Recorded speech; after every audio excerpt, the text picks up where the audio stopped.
Megastar Chiranjeevi సినీ జీవితంలో 47 ఏళ్లు పూర్తయ్యాయి. ప్రాణం ఖరీదుతో ప్రారంభమైన ఈ ప్రయాణం తెలుగు సినిమాను శిఖరాగ్రానికి చేర్చింది. నటన, శైలి, సామాజిక స్పృహతో అభిమానులను ఆకట్టుకున్న చిరంజీవి ఇప్పటికీ అజేయ నక్షత్రంగా వెలుగొందుతున్నారు. పూర్తి వివరాలు చూద్దాం. 1978లో ప్రాణం ఖరీదుతో తెలుగు సినిమాలోకి అడుగుపెట్టిన చిరంజీవి సామాన్య నటుడిగా కాకుండా అసాధారణ వ్యక్తిత్వంగా ఎదిగారు. ఈ చిత్రం ఆయన నటన ప్రతిభను, ఆకర్షణీయ హావభావాలను ప్రపంచానికి పరిచయం చేసింది. ఖైదీ, గ్యాంగ్ లీడర్ వంటి చిత్రాలతో ఆయన తెలుగు సినిమా స్థాయిని ఉన్నతంగా నిలిపారు. విభిన్న పాత్రలతో, శక్తివంతమైన నటనతో, సామాజిక సందేశాలతో కూడిన సినిమాల ద్వారా అభిమానుల గుండెల్లో చెరగని స్థానం సంపాదించారు. చిరంజీవి సినిమాలు కేవలం వినోదానికే కాక సామాజిక మార్పుకు ఉదాహరణగా నిలిచాయి. నటుడిగా, నిర్మాతగా, రక్తదానం వంటి సామాజిక సేవల ద్వారా ఆయన తన బహుముఖ ప్రతిభను చాటారు.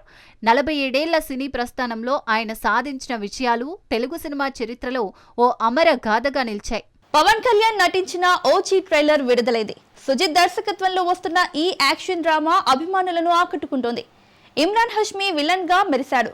తమన్ సంగీతం, రవిచంద్రన్ సినిమాటోగ్రఫీ అద్భుతం. పూర్తి వివరాలు చూద్దాం. ఓజీ ట్రైలర్ అభిమానులను ఉర్రూతొలగిస్తోంది. పవన్ కళ్యాణ్ శక్తివంతమైన పాత్రలో రగిలిపోతున్నారు. సుజిత్ దర్శకత్వంలో ఈ రివెంజ్ డ్రామా హీరోయిజాన్ని ఉన్నత స్థాయికి తీసుకెళ్లింది. Imran Hashmi omega villainy look లో ఆకట్టుకున్నారు. Thaman background score, techno beats trailer ను మరో స్థాయికి తీసుకెళ్లాయి. రవిచంద్రన్ సినిమాటోగ్రఫీ విజువల్స్ ను అద్భుతంగా ఆవిష్కరించింది.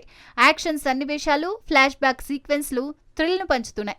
ప్రియాంక మోహన్, ప్రకాష్ రాజ్, అర్జున్ దాస్ సహాయ పాత్రలో బలమైన ప్రభావాన్ని చూపిస్తున్నారు.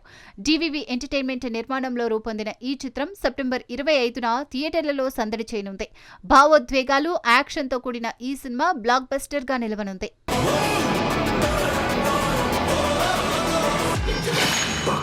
ప్రభాస్ బ్లాక్ బస్టర్ కల్కి 2898 AD సీక్వెల్ కు సిద్ధమవుతోంది. దీపిక ఈ చిత్రం నుంచి తప్పుకున్నట్టు అధికారిక ప్రకటన వచ్చింది. క్రియేటివ్ విభేదాలు, షెడ్యూల్ సమస్యలు కారణంగా ఆమె బయటపడింది. ఇప్పుడు టాప్ హీరోయిన్ల పేర్లు గట్టిగా వినిపిస్తున్నాయి.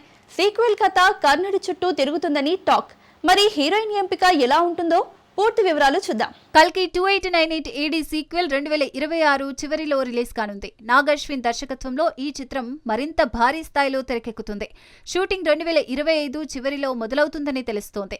దీపిక బయటపడిన నేపథ్యంలో అనుష్క శెట్టి, నయనతార, సమంత, ఆలియా భట్ పేర్లు చర్చల్లో ఉన్నాయి. అనుష్కతో ప్రభాస్ మళ్లీ జోడీ అవడం ఫ్యాన్స్ ఆశిస్తున్నారు. మొదటి భాగం కర్ణుడి పాత్రతో ముగిసినందున సీక్వెల్ అతడి చుట్టూ కథ నడుస్తోంది. వైజయంతి మూవీస్ బ్యానర్ పై అశ్విని దత్ నిర్మిస్తున్నారు. ఈ చిత్రం మరో విజువల్ స్పెక్టాక్యులర్ అవుతుందని అంచనా. హీరోయిన్ ఎంపికపై ఫ్యాన్స్ ఆసక్తి పెరిగింది. త్వరలో అధికారిక ప్రకటన రావచ్చు. సినిమా బడ్జెట్ 600 కోట్లు మించనుంది. ప్రీ విజువలైజేషన్, విఎఫ్ఎక్స్ పనులు జోరుగా సాగుతున్నాయి. ఈ సీక్వెల్ మొదటి భాగం సక్సెస్ ను మించి ప్రేక్షకులను ఆకట్టుకోవాలనేది మేకర్స్ లక్ష్యం. మొత్తానికి ఈ సినిమా భారతీయ సైఫై సినిమాలకు కొత్త బెంచ్ మార్క్ సృష్టించనుంది.